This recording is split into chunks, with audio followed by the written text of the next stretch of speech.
Hey everyone, my name is Jordan Lovell, and this is Laura and I's presentation on vocational guidance for the inner city or urban poor. A couple of other phrases I will use are those living in poverty or the economically disadvantaged. I'll be using all three of those terms throughout the presentation. This topic is huge. There's no shortage of information out there, but Laura and I thought that we would use just three questions to kind of help guide our discussion today. The first one is, who are the urban poor? And then what's happening? And then what you can do as a counselor to help them. So first question, who are the urban poor? There's a lot of images that can come to mind when we talk about people living in poverty or those economically disadvantaged. Many of us will think of homeless people, living in tents all around the city and under bridges. We'll see images of people sitting outside of stores or on street corners holding signs, asking for money or for help. But it kind of, if we can take a few steps back, it really goes, people who are living in poverty don't know where they're going to get their next meal. They don't have a steady supply of food. Their fridges are empty. People living in poverty don't know how they're going to pay their bills, like rent, electricity, and will often have to make a choice between food and rent, or food and electricity. Which one is more important this month? People living in poverty live with the daily and monthly fear that they may not be able to stay in the home or the apartment or the shelter that they're currently in, that they will get kicked out.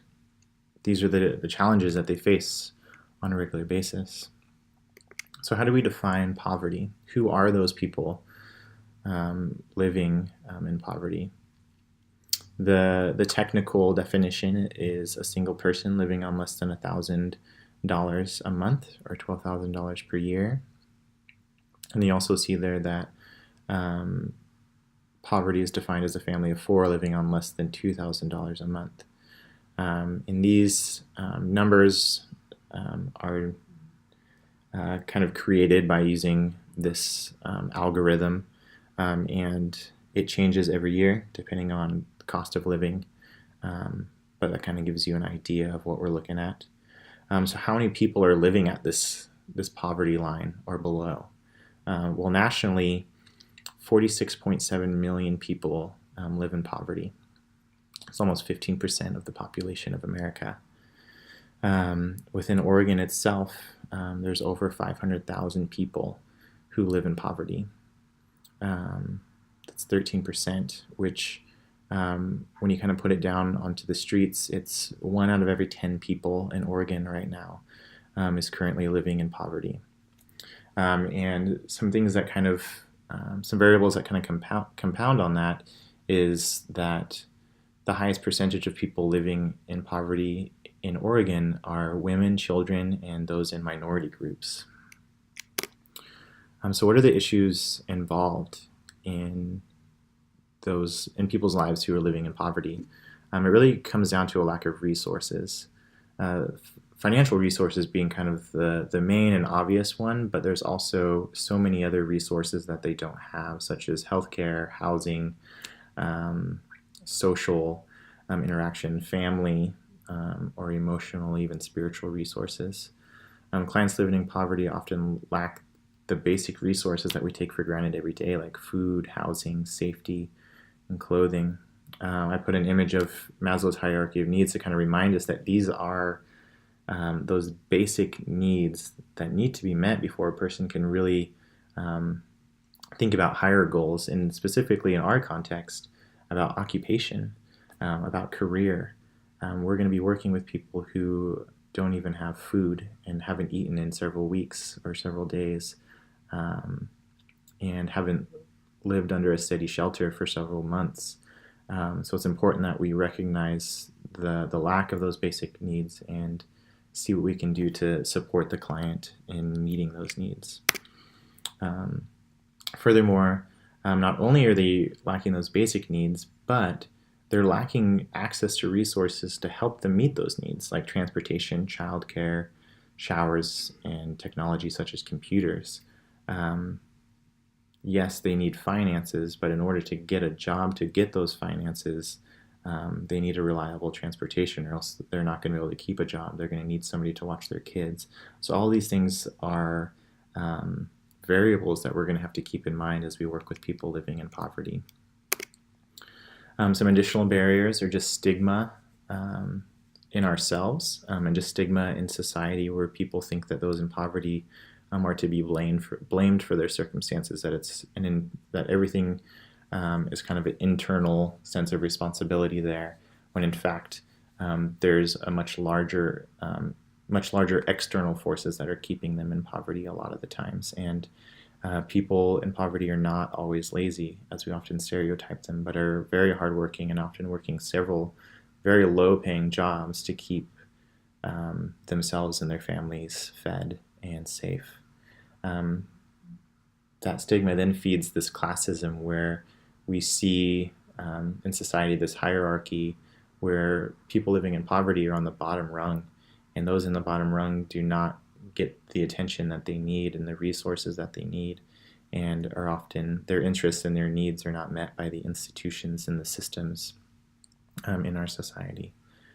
Furthermore, when you think about all of those pressures and the fact that they have less power in society, and experience a greater level of stress from those multiple sources, those heightened stressors can create problems in and of themselves, such as substance abuse, chronic mental and physical illness, and then other issues are just teenage pregnancy, unsafe living environments, and often intimate partner violence. So you can see that this is a very complex issue. The people that live in poverty, if we were to work with them, are very complex. There's so many variables in their life, so many stressors, some of which are internal, but many of which are external to them, and we need to pay attention to those systems that are kind of keeping them down. So what's happening already that is providing resources and help to these to people living in poverty? I just kind of gave you the list in our handout. It's explained on what some of those different places and programs do for people, but many of them kind of just meet some of those needs that we talked about, where they offer showers and laundry services, computers for people to use. They offer beds and food, shelter.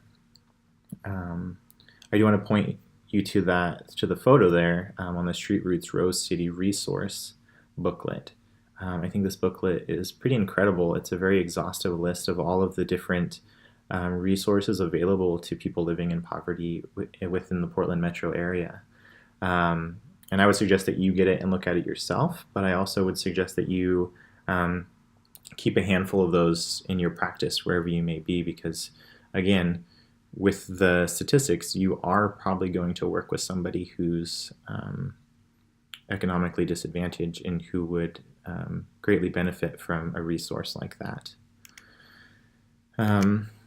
So what can you do? I don't know about you, but I definitely felt overwhelmed as I was typing just the amount of issues involved in the life of a person living in poverty, just how many again, just variables and stressors are acting on their life on any given day, and how that's affecting them. What can I do as an individual to help them? And that need is really great and can be overwhelming. And Laura and I felt like there was kind of two main areas to focus on. If we can focus on these areas and get well versed in them, then we can be effective when working with people living in poverty. The first thing is just knowledge. Get informed about the resources in your area, whether you're living in Portland or Vancouver or somewhere else in the United States. Know what is available so that you have those resources to refer your clients to when they come to you seeking job advice or occupational goals, things like that. You can start with the list that we have. Obviously, we all know that just by searching something in Google, you can get a lot of hits as well. But I would say take it another step further and actually get to know those programs and those resources. Get to know the names of some people that work there so that when you refer a client there, you can give them a name of who they're going to be talking with. So it makes that connection less awkward and less stressful for them. And then again, just referring you back to that Street Roots Rose City resource, get familiar with that and have some with you to be able to hand out to people. The second thing that we felt like was really important to go along with that knowledge is something called CARE. And CARE is this model of care, this model of counseling created by some counselors to really help us understand what are those things that we need to look at and focus on when we work with people living in poverty. And the first one that they discovered was just to cultivate a positive relationship with poor clients. That involves us looking as individuals at our biases and our prejudices against people living in poverty. Again, going back to why do we think people become poor? Why do people live in poverty? Do we blame the person or do we blame external factors? Things like that. We need to understand kind of our perspective on the American dream. And then further, the next step would be to then have compassion and patience with those people that we work with that are living in poverty, because it's going to be difficult for them to make appointments on time because of the unreliable transportation or the unreliable childcare, things like that. And then lastly, recognizing that for people living in poverty, relationships are kind of, or not even kind of, they are the most important thing in their life. They've lived in such a way to where material possessions have kind of lost value and relationships have gained value. And so to them, having a relationship with you is going to be more important even than some of the material possessions and resources that you can point them to. So put a lot of energy into creating that therapeutic relationship. The next thing is to acknowledge the harsh realities poor clients routinely face. Again, being aware of what a person living in poverty has to live with on a daily basis is going to be important in honoring those lived experiences and being respectful of what they face on a regular basis. An example of that would just be, again, going back to transportation. For many of us, we can drive somewhere in our car that we own or rent or lease. It'll only take us 20 minutes. But for them, without that reliable transportation, it could take them up to 2 hours to get across town because of the public transportation, jumping from bus to bus and things like that. So acknowledge those realities. And then next is to remove barriers. A lot of this will be logistical issues.